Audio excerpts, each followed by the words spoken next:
This morning, I was driving in the car with my daughter, Gabby.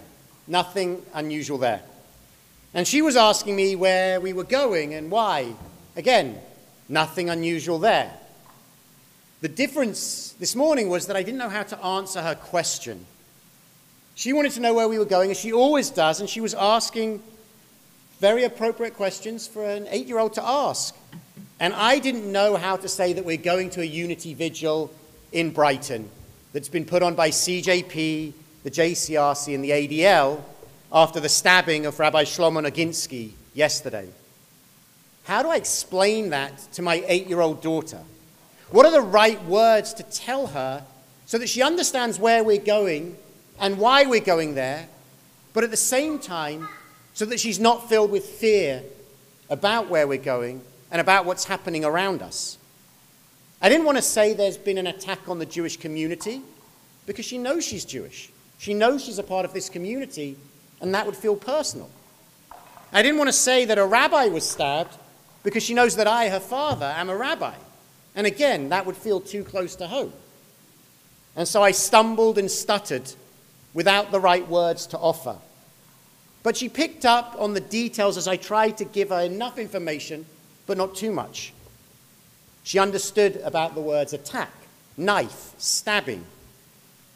And when my wife Nicole and I spoke, she picked up on the anxiety that we both felt, and she became anxious, visibly so. She barely spoke as we approached Brighton, and didn't really start speaking again properly until we were walking away from the vigil back to our car to return home. That's the world that we are living in today. A world where we as Jews and as Jewish parents, grandparents, or just concerned members of the community have to answer questions that our children are asking us about the antisemitism that they are experiencing and witnessing, whether firsthand or at a distance. We have to explain and give them some understanding of the fact that a rabbi was stabbed in Brighton, that a swastika was found in a high school in Sudbury, or we have to explain to them about all the hateful words they see on social media again and again and again. It is clear that we are living in difficult times, and I wish that I, as one of the rabbis of this community, had the answers to offer. I wish that I knew what to say to my own daughter, let alone to others, but I don't. But I'm trying. It's clear that we are living through difficult times, and while anti-Semitism is definitely on the rise, I think it's also important to recognize that we're not living in Germany of the 1930s, and we're not living in Russia of the 1880s. It's a different situation. Hard to describe, hard to pin down, and in many ways hard to fully understand. 5 years ago, I remember listening to Rabbi Danny Freelander, who was then the president of the World Union of Progressive Judaism, give a talk. And he essentially warned that extremes are never good for the Jews. Whenever society sees itself going towards extremes, be they left or right, generally we Jews suffer. And in our world today, unfortunately, we are hearing and seeing those voices of hateful extremists on the right and on the left, and we are being attacked by both of them. But it's also important to note that while right now it feels very personal to us as a Jewish community after the attack on Rabbi Noginsky yesterday, we're not the only group that is suffering from this increased hate that we're seeing from extremist voices. This week, I reached out to Reverend Lloyd of the Greater Framingham Community Church because I wanted to express my concern and support and solidarity after what had happened in Winthrop with the hate crime and the murder of Ramona Cooper and David Green. Reverend Lloyd, as the lead pastor of the Greater Framingham Community Church, as they describe themselves the largest African-American church in Metro West, was someone I felt that I wanted to speak to talk to. And as I offered my support, he offered his support. We shared in that moment. We shared something very profound and powerful in both feeling the experience of our communities being somewhat under attack. And something he said has stuck with me since that conversation. He said a number of times, "This is not who we are. And what are we going to do about it?" And that's the question for all of us. And it's a very pointed question as we come to this July 4th weekend when we celebrate American independence, when we celebrate all that is good and beautiful about this country in the shadow of some of the things that are bad and wrong and need to be changed. I don't think that the founding fathers had a vision of a country where a rabbi would be stabbed, where black people would be shot, where Asian Americans would be attacked, or where people would be tormented because of their gender and sexuality. As they wrote, we hold these truths to be self-evident, that all men are created equal, and that they are endowed by their Creator with certain unalienable rights, that amongst those are life, liberty, and the pursuit of happiness. Those words are being challenged by our world today. And we might look to our Torah in terms of how we might respond and the caution that we might get from it. One might imagine that having a Torah portion named for you is a great honor. The second Torah portion is Noah. Then we have Yitro, who gets the 10 Commandments. But then in the Torah book of Bamidbar of Numbers, we get Korach, the rebel, swallowed by the ground. We get Balak, the king, who tries to curse and kill the Jews. And then we get Pinchas, the zealot, who stabbed an Israeli man and a Midianite woman.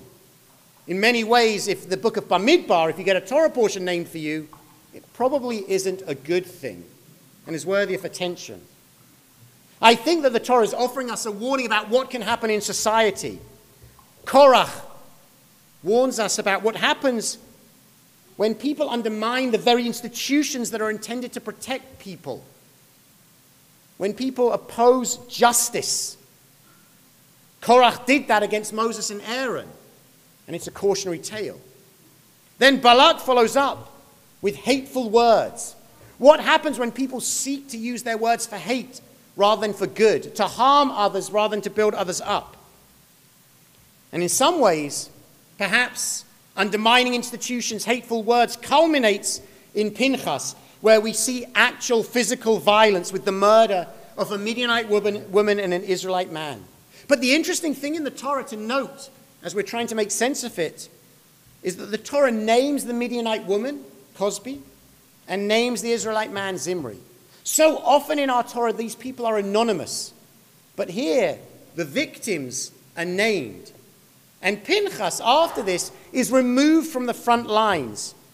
He's tasked with the responsibility of peace, a covenant of shalom, removing him away from his zealotry endeavors and his zealotry urges. Bamidbar, the book of Numbers, warns us about what can go wrong in society. And so what do we do about it? How do we make sense of it in our world? When I was at the vigil this morning, Jeremy Burton, the head of the JCRC, Jewish Community Relations Council, stood up and said, we want to send a clear message. The Jewish community is angry and the Jewish community is united. No one will stand alone. And that's a good message. It's an important message. It's a message that we need to hear and want to hear. But more powerful to me was when Mayor Kim Janey stood up and said to everyone gathered there, an attack on any member of our community is an attack on all of us. We will not allow fear to divide us. That's the statement, that's the moment, and that's the reason why this isn't the 1930s, this isn't the 1880s. That unity across groups.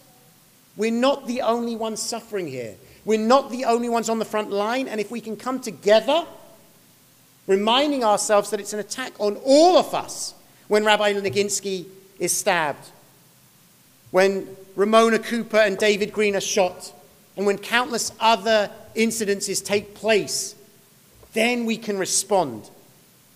I was looking over the Declaration of Independence for some inspiration today. And while I know those first few lines, because I think even I, a newcomer to this country, know them as we all do, I looked further down as the Declaration gave the justifications and the reasoning for why to declare independence from the British. And it said, all experiences have shown that mankind are more disposed to suffer while evils are sufferable than to right themselves by abolishing the forms to which they are accustomed. That's what they were warning about. Sometimes evils are sufferable. We tolerate a swastika here, an insult there, a post somewhere else, because they're tolerable. They don't feel as dangerous as a stabbing or a shooting. But I think that the founding fathers were telling us no evil should be acceptable. No suffering should be acceptable. All of us have a responsibility to declare independence from those forces that seek to oppress us, to deny us our rights, and to beat us down. That's the message, I think, for this July 4th weekend. Some people might fear that the golden age of American Jewry is coming to an end with the challenges that we're facing. I don't think so. It's a bump along the road. When we think back to the Israelite experiences in the Promised Land, it wasn't smooth sailing from the moment Joshua led them there. There were ups and downs. But what we know from our biblical experience is when we come together, that's when we succeed and flourish. When we allow others to divide us, that's when we suffer. This is a moment for the Jewish community to come together in solidarity with one another, but it's a moment for all of us to come together, to remember that an attack on one of us, irrelevant of religious identity, racial identity, gender, or sexuality, is an attack on all of us. And when we're attacked, if we should learn nothing else from the founding fathers than this, it's that we need to respond. This July 4th, we are called to respond to the challenges today. Shabbat Shalom.